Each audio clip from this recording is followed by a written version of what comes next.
Anyway, thanks for having me. This has been great. It's been a great trip. My name is Stephen Metraux. I'm on the faculty of University of the Sciences, which is a small university in Philadelphia, back in the States.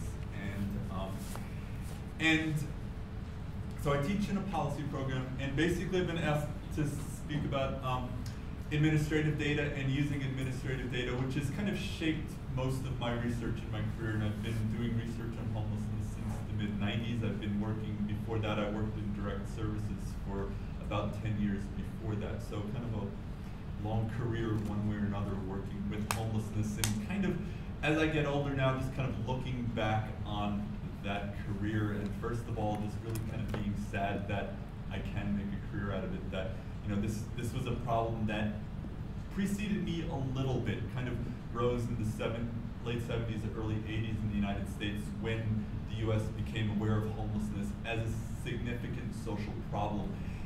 And kind of working with that, and at all times kind of looking at, well, are we going to end this problem? And we're still working on the same question. And so my biography and just kind of the progression of homelessness has been very closely linked, and I'll talk more about that as we progress here. But before I start on that, how many people work in agencies or organizations that provide direct services to homeless people?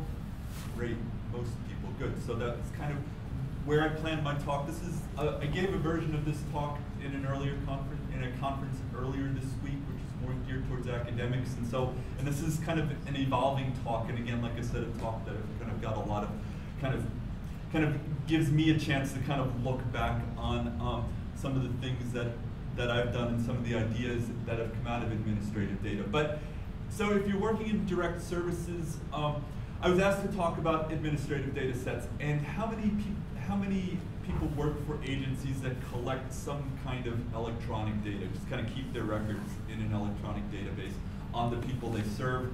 And good, thank you for that. And so what I want to challenge you, if you're not doing this already, is to use that data not only for what the usual functions of these data are, which is to keep track of who you're serving, and to kind of see the progress that they make, or kind of coordinate services between different people, or plan in terms of budgeting and things like that.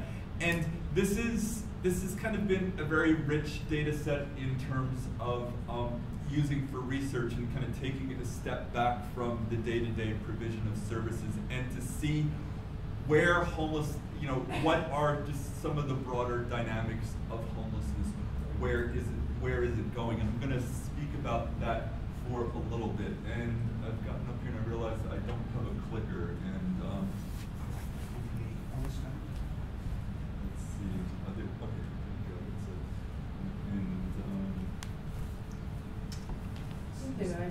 okay. So I'm gonna. It's just sitting on the. It's just sitting on there. Yeah. That's okay. The arrows. Okay, and then there we go. Okay, good. So okay, so I'm going to spend a lot of time on these earlier slides, and so with administrative data, administrative data are basically records that are kept for administrative purposes and not so much for research purposes, and then the challenge for researchers is kind of using this data. What can we learn about homelessness from these data? And usually they kind of lend themselves to just very kind of specific, very applied questions. And when I started, like I said, I worked in shelters, I worked in direct services for the first 10 years, kind of from the mid-80s to the mid-90s. And when I went to graduate school, when I started kind of looking at homelessness more in an academic context, these kind of administrative data sets, at least in social services, were just kind of starting to become available, and this was kind of a new way to look at dynamics both in homelessness and in other areas. And kind of in the over 20 years since then, it's really kind of progressed and matured, and the issues have changed, and to where there is a wealth of data, and the challenge becomes what can we learn from these data sets. And the thing with administrative data, they lend themselves well to different policy-related questions, different services questions, and I think some of the things, certainly in homelessness, that I've been involved with that's kind of made the biggest splash are some of the kind of, some very basic trends that we can find that have kind of had a very large impact on how we think about homelessness and how we, and also how we respond to homelessness. So for example, I mean, I think one of the first uses of administrative data was discovering that just using data from shelter systems, the fact that one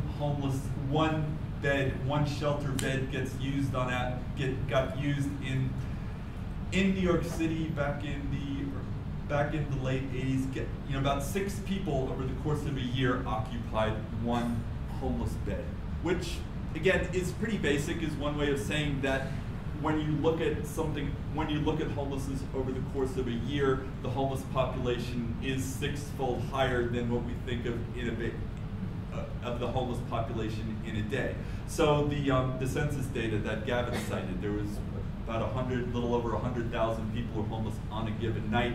That, it kind of, with administrative data, you can kind of see that instead of a snapshot, you can see that more as a movie, and to see that number is going to be much higher when you look at it over the course of a year, which of course for service providers, that's kind of the way we plan. We don't plan in a particular day, we plan just kind of over the course of a year, and that's one thing that administrative data showed us, and it's also one thing that got us to see homelessness in kind of a much larger dynamic.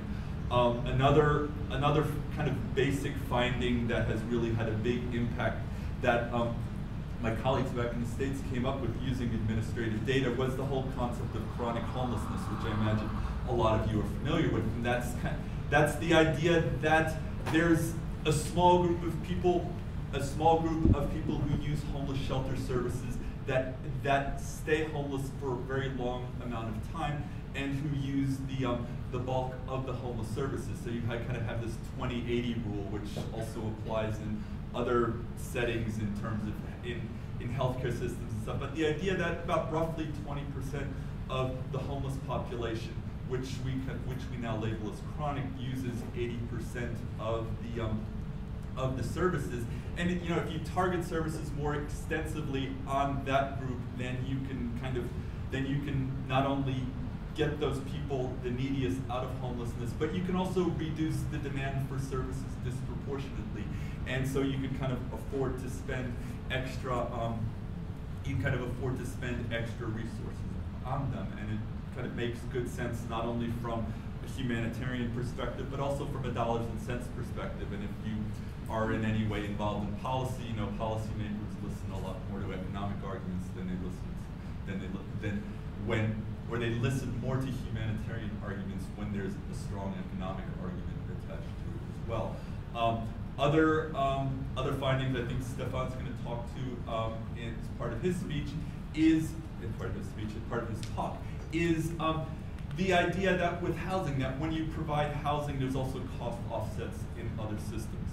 So in terms of with administrative data, you can take administrative records, you can look at your own administrative records, see what's going on, but that data also becomes a lot more powerful when you combine that with data either from providers who do the same work that you do, so you can get kind of more general idea of what's going on, but also when you combine it across systems. So if you're in an agency that provides shelter and you match your data with an agency that provides, say, mental health services, then you can kind of see what is the overlap, how many people are using both systems, what is the way that people are using them, and also, and I think in some ways most importantly, if someone uses your system or if someone uses your services, what kind of an impact does that make on other people's services?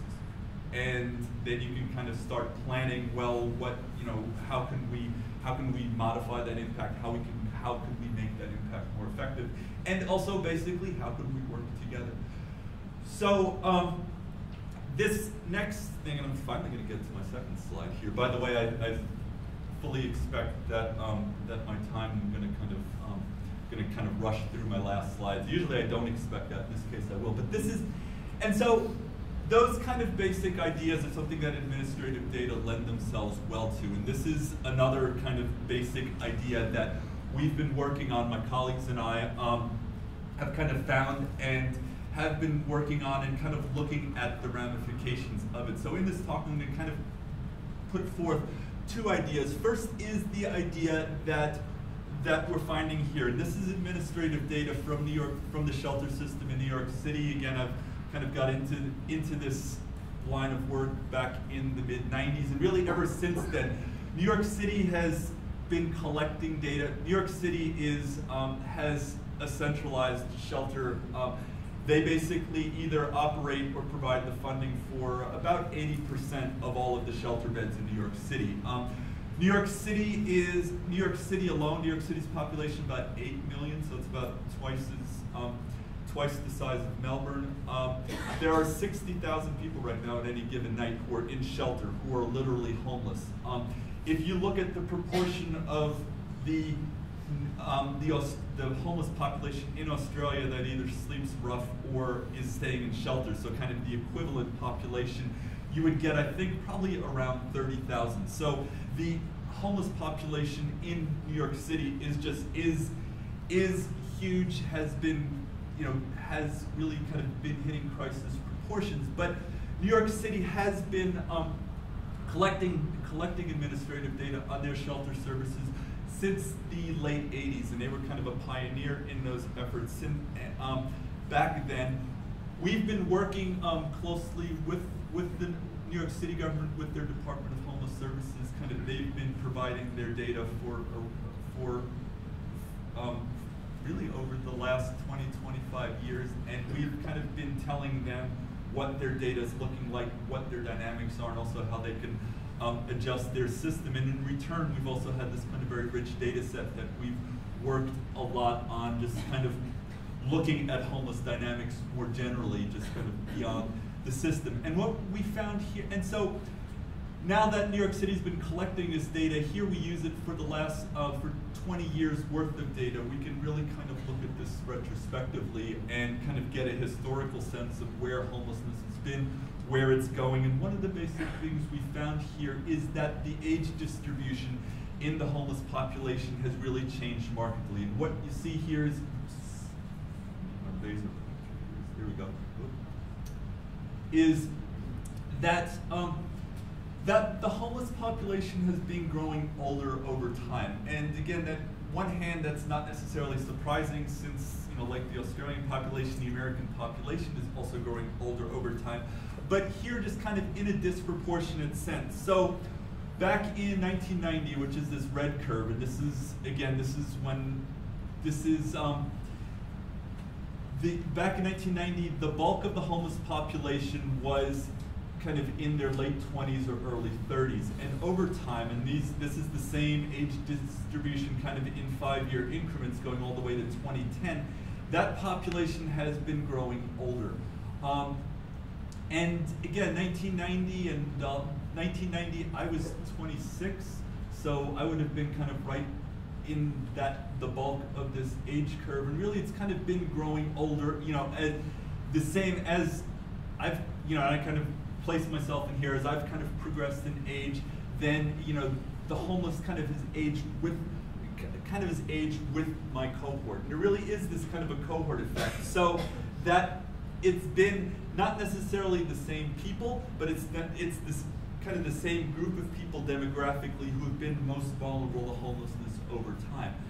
And again, and as you see this kind of what we call a cohort effect, you kind of also see that there's a particular history, there's a particular kind of group biography that went along with this, that, like I said, I can identify with, because while I've not been homeless, I've been kind of in this, I've been in this milieu, first as a service provider and then as a researcher. So I was working at, when I was back here during this top curve, I was working in shelters, working directly with people. So the population I saw would have been, again, kind of much younger than if I were working in shelters today, and would have seen the bulk of this population kind of in their late 40s, early 50s, and that was back in 2010. And again, we can get another wave now in 2015 and it's a pretty safe bet that this kind of bulge would have moved another couple of clicks to the right. So this is a population that demographically is kind of the late end of the baby boom, which again, I was born in 1964, which is in the United States typically seen as the last year of the baby boom. So it's not the whole baby boom generation, but it's kind of the last half of the baby boom generation. The way we kind of like to describe ourselves is we've kind of come at the tail end, that the early part of the baby boomers, which may include some of you, kind of have gotten kind of more of the benefits of, you know, kind of being up front, and where, like you like to say, you know, the front half got Woodstock and we ended up with disco. And so kind of, and that's not only happened kind of culturally, but also has happened economically. While you had kind of the more prosperous 60s and early 70s, we came of age in the late 70s, where we kind of had this stagflation, and in the early 80s, where we kind of had this double dip recession and some difficult economic times. We also came of age kind of in the era of Reagan and his social policies. So while this is a population that had been growing, the degree of social services has also been contracting, and probably that's been most evident with our mental health services. So we had a process of what we call deinstitutionalization is in mental health, where, you know, during this time you had mental health care kind of shifting to a more community-based service providers, which in and of itself is a good thing. But what you had a lot of people coming out of hospital settings and going into the community, or people who otherwise would have gone into hospital settings who remained in the community. And you had the services provision, not only did it shrink, but it also didn't do a good job adjusting to that new paradigm of community services. And again, so you had this association between mental illness and homelessness that kind of emerged during this time and has kind of continued during this day. This was the cohort that experienced the crack cocaine epidemic, which if you're my age, is kind of very well remembered, that coming in and that kind of devastating a lot of inner city areas. And you kind of get this narrative of these kind of events that happened during this generation that had kind of left this, that has shook this community, kind of has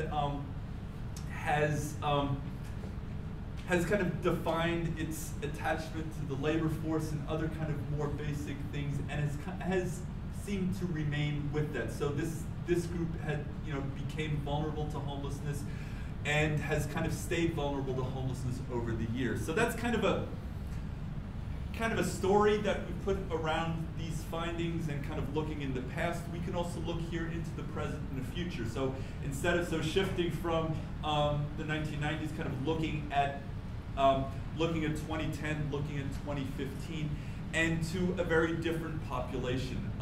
Just like I'm no longer in my late 20s, I am now in kind of my early 50s, and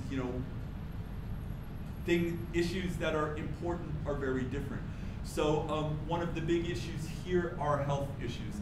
With an aging population, you're also getting additional demands for health services, for healthcare services, and I'm feeling the aches and pains of old age, and that is from a relatively comfortable life as a homelessness researcher. For those people who are homeless and are on the streets, as they grow older, life is very difficult when you're in your mid-20s and you're homeless. It's that much more difficult when you're in your 50s, when you're in your 60s and you're homeless. Health problems become much more difficult to ignore, and just the need for services becomes that much more acute. With the United States, most of you have probably heard, our healthcare system is not quite as universal, is not quite as extensive, and the health issues that happen among the people now in this cohort just get to be more pressing. And also, like I'm becoming more aware, is we are all, as this group, kind of creeping towards our mortality. The only thing is, with research that I've done with other people, with other people, we kind of see that for the homeless population, and I did a study that found that whether or not that if you've been homeless, regardless of whether you're homeless currently, but if you have a history of homelessness, your life expectancy gets cut down quite a bit to where you have a life expectancy as a group in their early 60s. So this is a group that's approaching the mortality much more rapidly than someone in my kind of social economic setting. And so that promises, if you notice here, this progresses, but then this all kind of converges again kind of in the late 50s, early 60s, and what's happening here on kind of the gloomier end, you have mortality is not extending along with this cohort. But also in our social welfare system, once you hit your early 60s, you also, by virtue of being a senior citizen, you get more benefits that are available, not only income benefits in the form of old age pensions and disability income, but also in terms of housing opportunities, not only through independent housing, but also through nursing facilities and other things like that. So homelessness drops for one reason or another. So kind of the silver lining here is one way or another, if you let this generation go, you can, homelessness will go down just by virtue of demographic reasons. However, if instead of focusing on the right-hand kind of progression of this, you kind of go back to the other end, and you see just kind of starting in the 90s, you see in the year 2000, you kind of see a little bump, and in the progressive, and then here this bump becomes more pronounced, and the more recent, this blue curve, you just get this definite increase, which, with each of these progressive curves becomes more difficult to ignore, and you kind of see the very definite signs of a new generation of homelessness, of kind of a new cohort that seems to be getting bigger and also threatening to kind of take on the same pattern that this one is doing. So what you're getting in basic terms is a new generation of homelessness. And that is, of course, of concern, because I'd like to think, as I approach retirement age, homelessness would also approach retirement age, and things would get better. But if this new generation kind of continues to develop, then we also have a new generation of homelessness to deal with, and that kind of depresses me profoundly, that kind of a prospect. And so what I want to do in the remaining time, how much time do I have left? Got 15 minutes. Perfect. Okay. So kind of in the remaining half, and I promise you I'll show more slides, is kind of focus on this population, kind of what this population is, and also where administrative data, and just how can administrative data, what can we learn from administrative data to kind of give us an idea of what this population is. I'm going to speak, as I have been speaking here, in the US context, and I think you can apply this approach very much to an Australian context, kind of ask yourself, with administrative data kind of gets tied to agencies, gets tied to services, and ultimately also gets tied to institutions. And so kind of looking at, well, what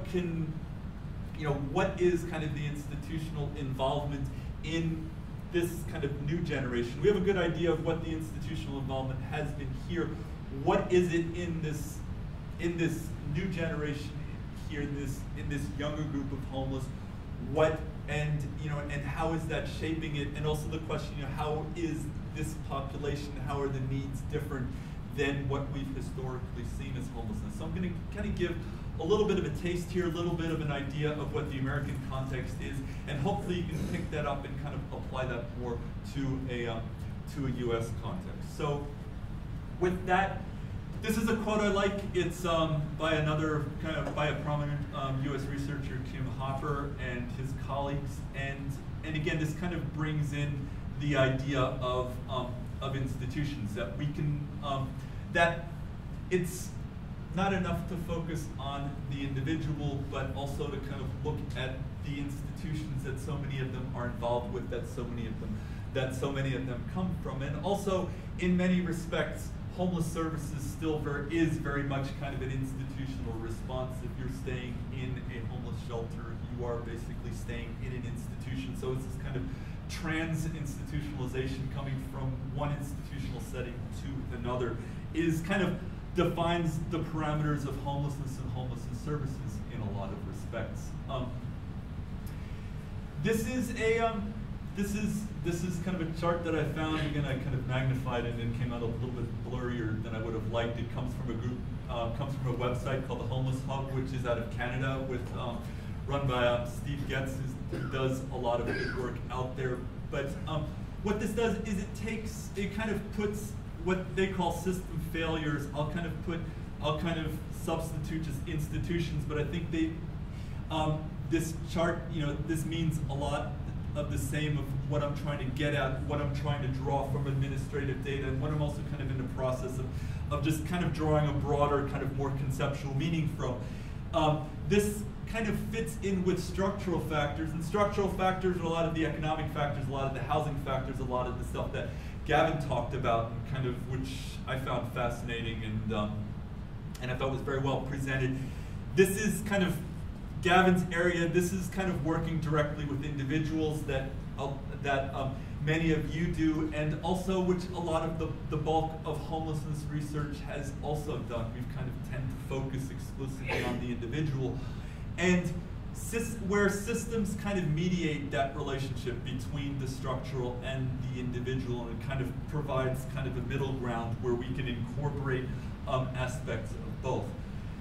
This is kind of more of a conceptual model that I came up with. I spent a lot of time putting this slide together and kind of putting together conceptually, well, what do I want to say? And kind of starting with words and starting with explanations and the usual boxes and arrows that we as sociologists by training that we kind of love to do. And not quite there yet conceptually and theoretically, so I'm kind of using more symbols. And these are symbols for different services systems. These are three systems that are very prominent in the US. This is the criminal justice, this is kind of stands for the criminal justice system. These are kind of military, and then we're going over to the veteran system, and then this is child welfare system. Depending on how much time I have left, I'm going to kind of use the criminal justice system and the child welfare system in a US context kind of as an example of what I'm talking about. Unfortunately, most of my research currently has to do with veterans. And with veterans is much less of an issue here in that the amount of people, the proportion of the general population that are veterans, the number of homeless veterans, even though it's a problem, even though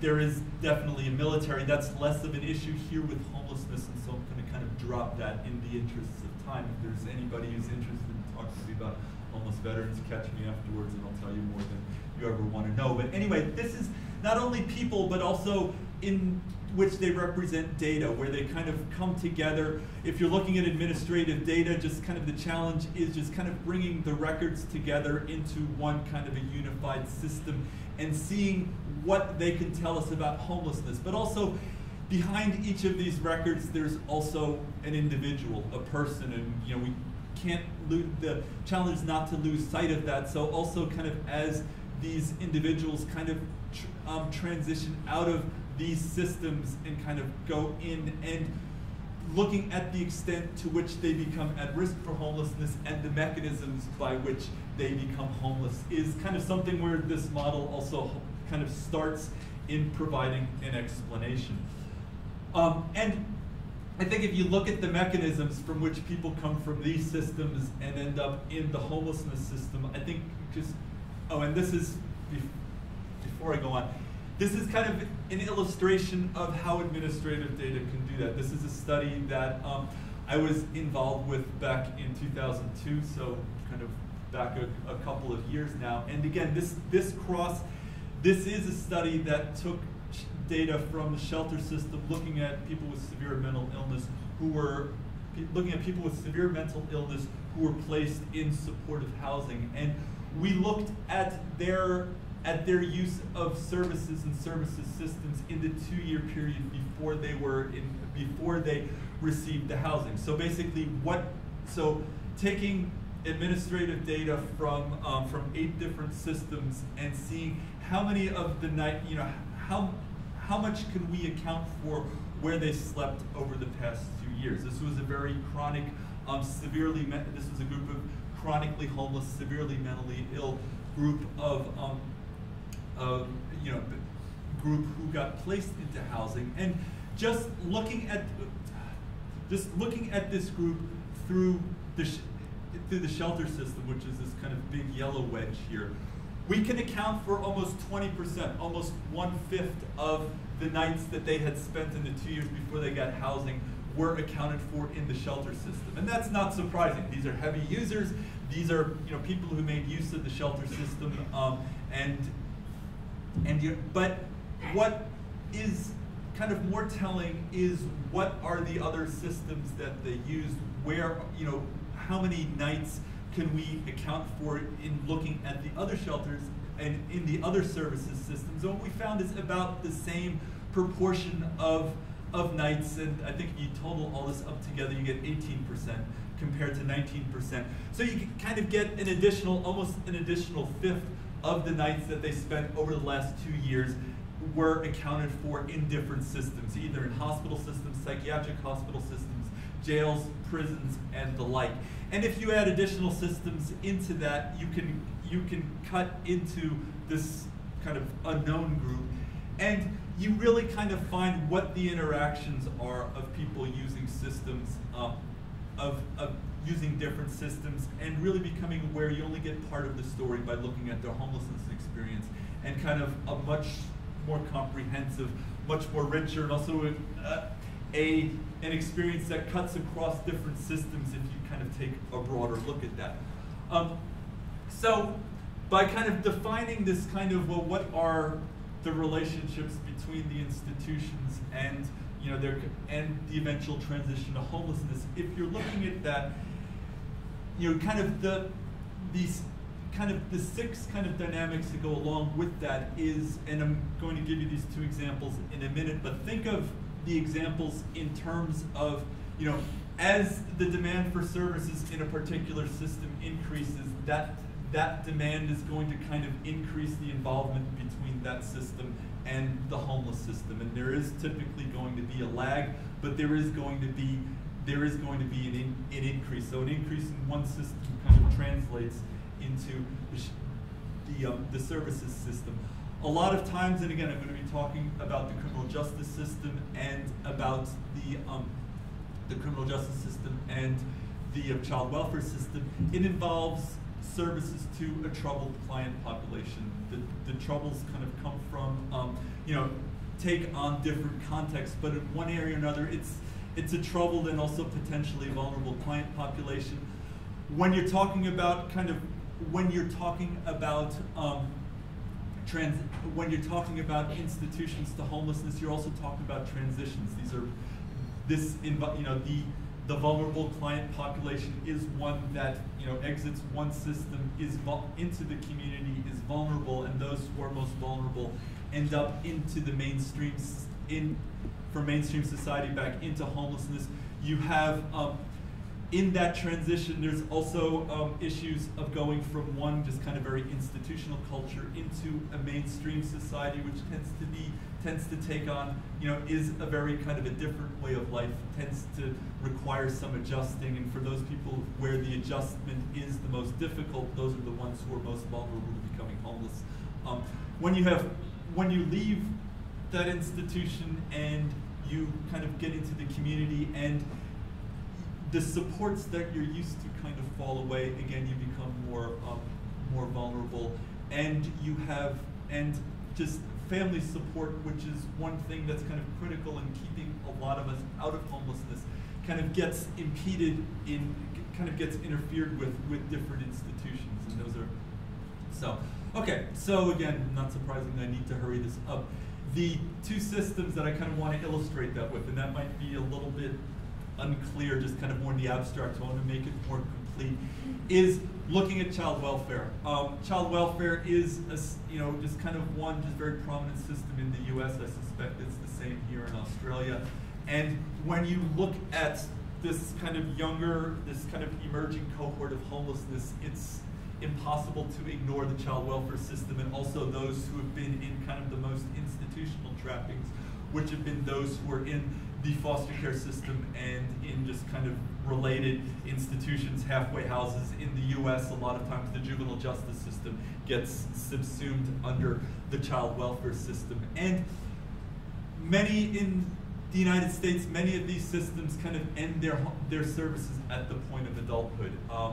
At the point where a youth turns 18, and especially for youths who've been in the service system for a while, the system in one way or another kind of says, congratulations on hitting adulthood. You are now kind of too old for many of our systems. And in the defense, a lot of the local systems have kind of recognized this problem and are working on developing programs to kind of ease that transition into life. But you've been part of a services system that is very different from growing up in a family that has supports that are typically also very troubled, and also when you have an increase in the demand for services, the availability of those services supports gets more difficult to access, and then that gets withdrawn, and the youth is left to kind of much more fend for themselves. And what we found, and so what you get, this isn't my research, but this is that over time in a U.S. context, the number of people the number of youth who are in institutional settings has gone up over the 90s, has been very high and kind of stable up through kind of 2006, 2008, and is now kind of coming back to kind of a lower level. But it is kind of this bulge that is then moving on into adulthood and is becoming more vulnerable to homelessness. This is one study that we showed that, again, I'm going to summarize this in the interest of time. We looked at youth in Los Angeles aging out of the institutional kind of child welfare settings, and what we're finding is that they have then moved on to use county-funded services systems in LA, which they run, and that includes income support. So just kind of between welfare benefits, between ending up in the jail system, which the county also funds, between ending up in the hospital system, in the mental health system, and also in a drug treatment system. You see a lot of the youth migrating from one system to another adult system, and to where you have problems that are supposed to get addressed in the child welfare system kind of mature along with the children, and then become issues for county services, but in different adult systems. We looked at a sheltered homeless population again in New York City, and we found that both as adults who are homeless by themselves or adults who are homeless with families, roughly 1/5 of them had some kind of an experience in the shelter system. And so that, what I've just been saying, that there are likely to be links here, these are actual, tangible ties that we find between these two systems.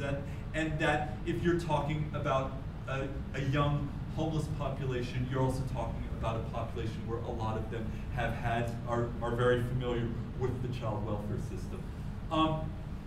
The other group that I want to go over real quickly is the intersection between the criminal justice system and the homeless system. We are the land of the free, and we're the land that incarcerates at a rate that is far and away much higher than any other country in the world. This is a kind of a very troubling trend that has also kind of started around the time where I came of age as an adult in the early 80s, and has just increased exponentially since then. The kind of the silver lining here is that there's some evidence that this trend has peaked here a couple of years ago, and slowly but surely these numbers are starting to go down a little bit. It's too early to say whether or not this trend is going to kind of go back down. So you kind of have this up roller coaster, and that we're heading back in a down roller coaster, but I'm optimistic that that's happening. And just looking at other policy trends where people are kind of starting to see the implications, not only the financial implications, the racial injustices, and other problems with incarcerating insane amounts of people. To the extent that those who are incarcerated are predominantly young, to the extent that those who are incarcerated, 90% of them come back out into the actual world, and also to the extent that those who are incarcerated have distinct disadvantages when they get back into the world. So we have, you know, these are people often with poor job histories, now interrupted job histories, people with a problematic educational background, and also people who now have the stigma of being in the criminal justice system, of having a criminal record, of having been in jail or prisons. All that contributes to severe economic and housing disadvantages where they become much more vulnerable to homelessness. And again, doing similar matches to what I just described, we find that kind of similar proportions of people who have been who are in the shelter system have also been incarcerated in either jails or in prisons. And where the child welfare system, where kind of the aging out of the child welfare system, when you go into the homeless system, you typically don't go back into the child welfare system. Here you kind of have much more of a revolving door effect, where some of the research that we've done using administrative data shows that not only does incarceration create a higher vulnerability for homelessness, but also homelessness creates a higher vulnerability towards going back into jail and prison, and kind of towards being reincarcerated and kind of continuing with that cycle. The other thing that I want to leave you to think about is that this, and I mentioned this briefly earlier, this is a trend, this kind of deinstitutionalization trend that kind of went into force kind of in the 60s, 70s, and 80s, that very much defined the older cohort of homeless that I was talking about. Here you have a similar incarceration trend. This comes from a study by Bernard Harcourt. This was kind of back a couple of years, but he kind of superimposed, this isn't necessarily the same population, but this is kind of a superimposition of trends that as the institutionalization happened, we kind of started on our incarceration binge. And what I want to point out to here is, just like this roller coaster ride was very much associated with homelessness, because we reacted to this deinstitutionalization. We were poorly prepared in terms of providing services, and we did this somewhat badly. We kind of have potentially another opportunity here where we have a kind of a decarceration that's starting now, where in the next 10 years, we can very conceivably see a trend that's similar here, and how we respond to that trend, how we respond to the needs of people coming out of jails, out of prisons, will very much kind of influence how many of them become homeless. And so, you know, again, this was a good trend. If this happens, this will ultimately be a good trend, but if we don't handle their needs well, the homeless system will very likely be swamped. So, this is the last slide I have. I realize I'm a couple minutes over. Thanks for indulging me. These are kind of recommendations, that kind of steps we can take, kind of policy steps on how can we use this kind of information that I've shared and kind of use to guide policy. And again, just focusing prevention efforts. You know, the more prevention, the more we can kind of turn people out of the homeless system, the more we can keep that emerging bump low, and the more we can avoid having to deal with the next generation of homelessness. Looking at moving institutional jurisdiction out into the community. As people leave the community, kind of extending those institutional supports, and also more directly preparing them for reentry is going to help kind of reduce that homelessness link. Adopting non-institutional solutions to homelessness. Like I said, the homeless system is also in a lot of respects an institutional system, and the more we can provide non-institutional responses, things like supportive housing and housing first, where people go into housing and not into shelters, is going to break that relationship. The more we can reduce institutional care, the more we can keep people out of the foster care system, and keep people out of jails and prisons in kind of more normalized community settings. The less we're going to have this tie, the less we're going to have people particularly vulnerable to homelessness.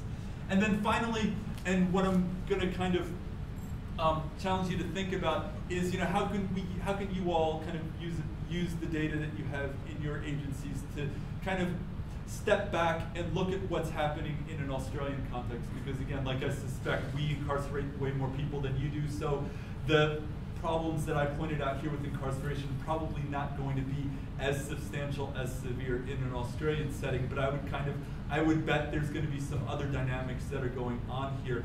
And so, take these data, be creative. What can you learn? What can you step back? And also team up with researchers at RMIT, at Uni Melbourne. You have two very fine institutions that you have faculty who are interested in these kind of questions, and also graduate students who are hungry to get this data and to do something with it. And take advantage of that. And with that, thank you.